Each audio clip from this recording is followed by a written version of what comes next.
नमस्ते दोस्तों, स्वागत है आपका एक बार दोबारा मेरे नए ब्लॉग में। और आज का टाइटल है भाव किसी का भी हो एक ना एक दिन गिरता ज़रूर है।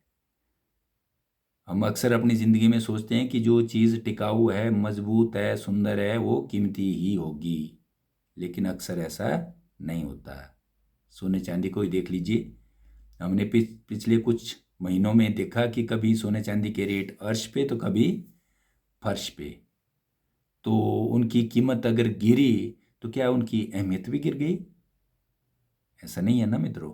सोना सोना ही रहेगा, चांदी चांदी ही रहेगी। बेशक उनके खरीदार कम हो जाते हैं। हम अपने जीवन में भी देखते हैं मित्रों, जहाँ भी हम काम करते हैं कई बार हमें ये लगने लगता है कि हमारे काम को वो भाव नहीं मिल रहा है, हमारे एफर्ट्स को वो रिकग्निशन नहीं मिल रहा है। और कई बार तो कलीग बोलना शुरू कर देते हैं कि अब उनको वो भाव नहीं मिलता।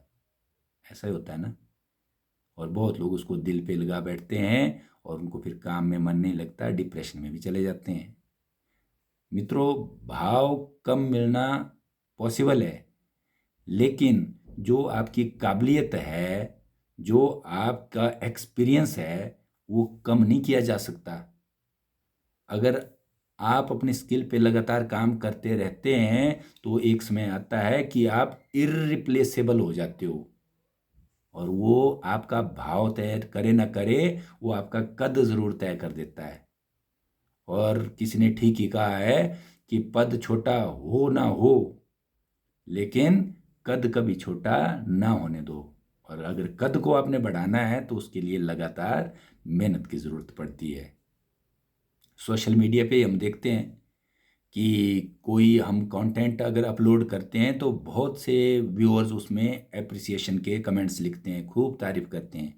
लेकिन कभी ऐसा दौर भी आता है कि वही लोग आपके कंटेंट को ट्रोल भी कर सकते हैं।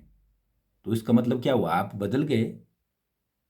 आप नहीं बदले, आप तो वही थे। लेकिन बाजार का जो देखने का नज़रिया है, व्यूअर्स का जो नज़रिया है, वो बदल गया। और व्यूअर्स का या बाजार का देखने का नज़रिया कभी भी फ्लक्चुएट हो सकता है, किसी के भाव की तरह। और कभी अगर ऐसी स्थिति आए तो हमें अपने मन को इस तरह से कंसोल करना चाहिए कि मैं बाजार में नहीं हूँ, मैं बिकाऊ नहीं हूँ। और अगर आपका भाव गिरता है तो इसका मतलब ये नहीं है कि आपकी शख्सियत पे क्वेश्चन मार्क लग गया है। बाजार में कितने लोग आते हैं, कितने लोग जाते हैं, खरीदार तो रोज बदलेंगे, लेकिन आप तो वही रहेंगे। तो इसलिए आपको भाव कम मिले, ये पॉसिबल है। जब सोने चांदी का भाव कम हो सकता है तो हम आप क्या हैं? लेकिन हमारा कद नहीं कम होना चाहिए। हमने अपने कद को बढ़ाने के लिए कोशिश करते रहना चाहिए। वही अल्टीमेटली हमें सेटिस्फेक्शन देगा। मेरी बात कैसी लगी कमेंट में ज़रूर कहें। जय श्री राम।